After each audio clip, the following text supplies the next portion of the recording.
మరికొద్ది గంటల్లో తులారాశి వారికి హఠాత్తుగా ఒకరి వద్ద నుంచి ఫోన్ కాల్ అనేది వస్తుంది. ఆ యొక్క ఫోన్ కాల్లో అయితే ఒక శుభవార్త అందుతుంది, లేదంటే ఒక అశుభవార్త అందుతుంది. స్నేహితుల మూలంగా కానీ లేదా బంధుమిత్రుల మూలంగా కానీ ఒక ఫోన్ కాల్ అయితే తప్పకుండా వస్తుంది. ఆ ఫోన్ కాల్లో ఈ రాశి వారు వినేది మాత్రం ఖచ్చితంగా శుభవార్తే అయి ఉంటుంది. శుభకార్యానికి సంబంధించినదో, ధన లాభానికి సంబంధించిందో అయి ఉంటుంది ఈ శుభవార్త.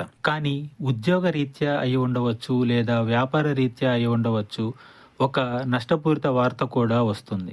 అది కూడా ఒక అపరిచిత వ్యక్తి నుంచి వచ్చేది ఆ వార్త. జాగ్రత్తగా ఉండండి. కోపావేశాలు దూరం చేసుకోండి. ఆలోచించి నడవండి. ఈ రాశి వారు నిత్యము శివారాధన చేసుకోవడం మేలు కలగజేస్తుంది.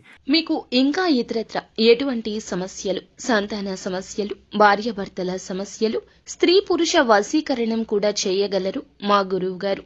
3 రోజుల్లో పరిష్కారం లభించును. నమ్మకంతో సంప్రదించండి.